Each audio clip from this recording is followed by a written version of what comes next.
Last episode में हमने देखा था कि शाओयू और टियांगमिंग यूवी को ढूंढने के लिए शंघाई सिटी में आ गए होते हैं, जिसके बाद ये लोग युनझोंग और यूशन को वहां पर ढूंढने लगते हैं। वहीं दूसरी तरफ डाओजी और टेइचुई ने मिल करके किन सोल्जर्स को मार दिया था। अब एपिसोड की स्टार्टिंग में हम यूवी को देखते हैं जिसे कोई पूरी तरह से हिप्नोटाइज कर रहा होता है और लास्ट में बताता है कि आज से तुम यिन यान स्कूल की कियान लॉन्ग हो। जिसके बाद हमारा सीन शिफ्ट होकर के क्विक सैंड के वेइजुआंग पर आ जाता है, जिससे मिलने के लिए जी फैंग आया होता है। तभी हमारा सीन यहाँ से शिफ्ट होकर के एक बूढ़े आदमी पर आ जाता है जो एक्चुअल में क्विक सैंड का फाउंडर होता है। हम देखते हैं कि एक असैसिन इस बूढ़े आदमी को मारने आया होता है। इस पर वह बूढ़ा आदमी कहता है कि तो फिर आज तुम मुझे जाने नहीं दोगे, इसलिए आज मेरी लाइफ यहीं पर खत्म हो जाएगी। इसके बाद वह असैसिन उस बूढ़े आदमी को मारने के लिए बहुत तेजी से आगे बढ़ता है। तभी हम देखते हैं कि वेइजुआंग भी अचानक से जीफेंग पर अटैक कर देता है, जिसके बाद ये दोनों लोग एक दूसरे से लड़ने लगते हैं। तब जीफेंग अपनी तलवार को वेइजुआंग के गर्दन पर रखने की कोशिश करता है, लेकिन हम देखते हैं कि वेइजुआंग ने उससे पहले ही जीफेंग के गर्दन पर तलवार रख दी है। जिसके बाद हमारा सीन शिफ्ट होकर के फिर से उस बूढ़े आदमी पर आ जाता है, जहाँ पर हम देखते हैं कि उस असैसिन ने उस बूढ़े आदमी को मार दिया होता है। जिसके बाद वह असैसिन कहता है कि अब हमारे पास कोई और रास्ता नहीं रह गया था,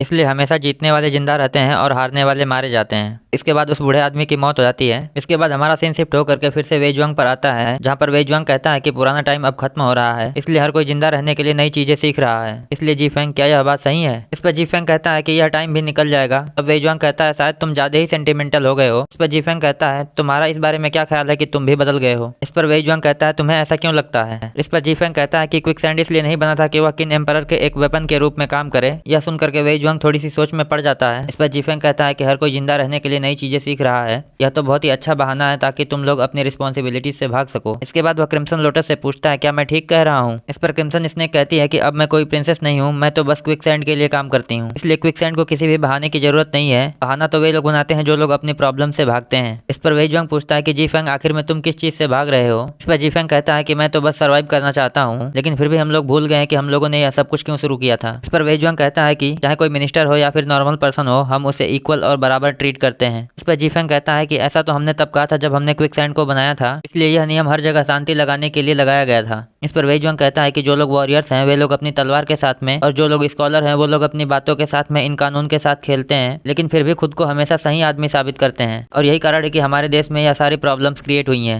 इसके बाद वेइजुआंग कहता है क्या तुम जानते हो कि उस बूढ़े आदमी ने मेरे साथ में मिल करके क्विकसैंड को क्यों बनाया था? अब जीफेंग बताता है कि तुम बुरे लोगों को पहचान सकते थे और उन्हें रोकने के लिए वॉयलेंस का इस्तेमाल कर सकते थे। इस पर वेइजुआंग कहता है कि क्विकसैंड यही करता है, वॉयलेंस को रोकने के लिए वॉयलेंस का ही इस्तेमाल करता है। इस पर जीफेंग कहता है कि मैंने सुना है कि तुम उस बूढ़े आदमी की मौत को इन्वेस्टिगेट कर रहे हो, इसलिए क्या तुम्हें कोई जानकारी मिली है? इस पर वेइजुआंग पूछता है क्या तुम्हें इस बारे में कुछ पता है? लेकिन तभी वहां पर बाईफैंग आ जाता है, जो अपने साथ में एक मरे हुए असैसिन को लाया होता है। जिसके बाद क्रिम्सन स्नेक बताती है कि यह हम लोगों पर नजर रख रहा था। तभी हम लोग उस मरे हुए असैसिन पर एक मार्क देखते हैं, जिसे देख करके जीफेंग बताता है कि यह नेट ग्रुप का असैसिन है। इसके बाद वह बताता है कि नेट ग्रुप सबसे बड़ा और खतरनाक ऑर्गेनाइजेशन है। ऐसा कहते हैं कि ये लोग सातों राज्यों में बिल्कुल ही किसी को दिखाई नहीं देते हैं, क्योंकि इन लोगों के असैसिन्स ग्रुप में वही लोग आते हैं जिन्हें मौत की सजा दी गई होती है, या फिर उनके पास खतरनाक स्वॉर्ड्समैन स्किल होती हो। जिसके बाद इन लोगों को खतरनाक और क्रूएल ट्रेनिंग दी जाती है, जिसके बाद ये सभी लोग बहुत ही खतरनाक असैसिन बन जाते हैं। फिर ये लोग एम्परर के अकॉर्डिंग किसी को भी अपने जाल में फंसा करके उसे आसानी से मार देते हैं। इस पर वेइजुआंग कहता है कि किन एम्पायर का प्राइम मिनिस्टर लीसी शंघाई सिटी में है, इसलिए यह बहुत ही नेचुरल है कि असैसिन्स का ग्रुप नेट ट्रैप भी यहाँ पर आ गया हो। तभी हम देखते हैं कि उस मरे हुए असैसिन के पास से एक स्पाइडर निकल करके वहाँ पर छुप जाती है। जिसके बाद जीफेंग बताता है कि आजकल शंघाई सिटी में बहुत ही ज्यादा ट्रूप्स आ रहे हैं, इसलिए आगे से जब भी हम लोग मिलेंगे तब ज्यादा सावधान रहेंगे। इस पर वेइजुआंग कहता है कि अगर वे लोग हम पर नजर रख रहे हैं, इसका मतलब वे लोग कुछ बड़ा प्लान कर रहे हैं। इसके बाद हम देखते हैं क्रिम्सन स्नेक वेइजुआंग के साथ में कहीं पर जा रही होती है। तभी हम देखते हैं कि वहीं से पीजेंट स्कूल का सैंकी गुजरता है, जिसके पास में एक बहुत ही बड़ी और भारी तलवार होती है। उसे देख करके क्रिम्सन लोटस सोचती है कि आखिर में यह आदमी इतना खतरनाक क्यों लग रहा है, ऐसा लग रहा है कि यह सीधे ही नर्क से आया हो। जिसके बाद वह वेइजुआंग से पूछती है कि क्या उसकी तलवार ग्रेट डिस्ट्रॉयर है? इस पर वेइजुआंग कहता है हाँ, वही ग्रेट डिस्ट्रॉयर है। यह सुन करके क्रिम्सन लोटस पूछती है कि आखिर में ग्रेट डिस्ट्रॉयर 11th नंबर पर क्यों है, जबकि वह तो एक सुप्रीम वेपन के रूप में जानी जाती है। इस पर बाईफेंग बताता है कि भले ही ग्रेट डिस्ट्रॉयर एक पावरफुल तलवार है, लेकिन अब कुछ ही लोग इतने स्ट्रांग हैं कि उसे वेल्ड कर सकते हैं। इस पर वेइजुआंग कहता है कि अब यही एक पर्सन बचा है जो उस तलवार को बना सकता है। इस पर क्रिम्सन लोटस बताती है कि मेरी इंटेलिजेंस के अकॉर्डिंग अभी हाल ही में प्राइम मिनिस्टर ली ने किन एम्पायर के जेल से एक बहुत ही खतरनाक आदमी को छोड़ा है, जिसे सभी राज्यों में मौत की सजा सुनाई गई थी, और मुझे लगता है कि यह जरूर वही होगा,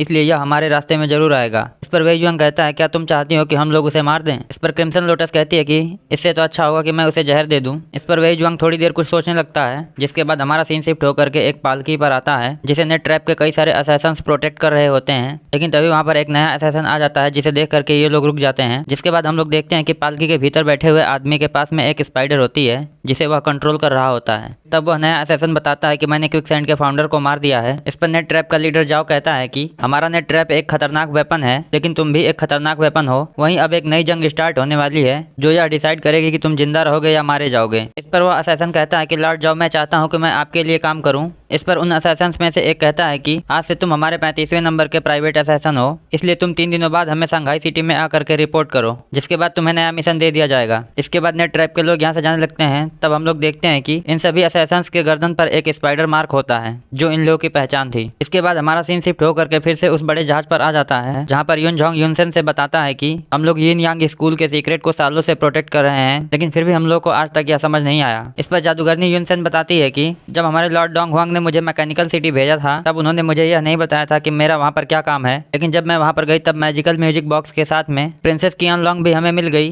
जिनके भीतर हजारों साल पुराना सेक्रेट ब्लड है। इस पर युन झोंग कहता है कि लॉर्ड डोंग हुआंग तो बहुत ही मिस्टीरियस हैं, इसलिए अब यिन यांग स्कूल के सीक्रेट को समझने के लिए हमारे पास 3 चीजें हैं। इसके बाद हम देखते हैं कि इन दोनों लोगों के सामने एक गोल्डन बॉक्स रखा होता है, जिसके बारे में हमें फ्लैशबैक दिखाते हैं कि कुछ लोग मिल करके इस बॉक्स को किन सोल्जर से बचाने की कोशिश कर रहे होते हैं, लेकिन वे लोग इस बॉक्स को बचा नहीं पाते हैं। अब युन झोंग पूछता है कि क्या इस बॉक्स के भीतर सच में इतनी पावर है कि इससे पूरी दुनिया को डोमिनेट किया जा सकता है। इस पर युनसेन बताती है कि हमें ऐसा करने के लिए बहुत सारे लोगों की लाइफ को सेक्रीफाइस करना होगा। इस पर युन झोंग कहता है फिर भी लोग पूरी दुनिया को डोमिनेट करना चाहते हैं, चाहे कितने ही लोगों की लाइफ क्यों ना सेक्रीफाइस हो जाए। इस पर युनसेन बताती है कि कोई भी नॉर्मल इंसान इस पावर को पा नहीं सकता है और ना ही इसे कंट्रोल कर सकता है, लेकिन फिर भी कई सारे लोग खुद को ओवर एस्टिमेट कर लेते हैं, जिसके बाद वे लोग बस एक जोकर बन करके रह जाते हैं। इस पर युन झोंग कहता है कि केवल लॉर्ड डोंग हुआंग ही इन सभी बातों को समझ सकते हैं, इसलिए मैं तो बस उनके लिए काम कर रहा हूँ। इस पर युनसेन कहती है कि बस यही तुम्हारे लिए अच्छा है। इसके बाद हमें हिप्नोटाइज्ड यूवी को दिखाते हैं जो अपने मैजिकल म्यूजिक बॉक्स के पास में बैठी होती है। इसके बाद हमारा सीन शिफ्ट होकर के किन एम्परर पर आ जाता है, जहाँ पर प्राइम मिनिस्टर ली सी बताते हैं कि ब्लैक ड्रैगन डॉक्यूमेंट हमारे एम्पायर की बहुत ही सीक्रेट जानकारी थी, जिसके बारे में बहुत ही कम लोगों को पता था, इसलिए यह मामला बहुत ही सस्पिशियस हो गया है कि इसके बारे में हमारे दुश्मनों को कैसे पता चल गया। इस पर किन एम्परर कहता है तुम्हारा क्या मतलब है। तब प्राइम मिनिस्टर ली सी कहते हैं कि जरूर हमारे बीच में कोई ना कोई गद्दार है,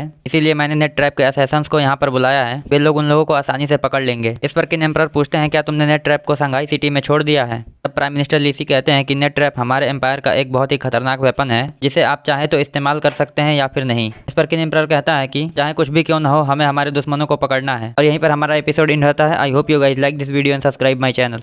और अगर आपने लास्ट एपिसोड ना देखा हो तो लेफ्ट वाली वीडियो पर क्लिक करके उसे देख सकते हैं।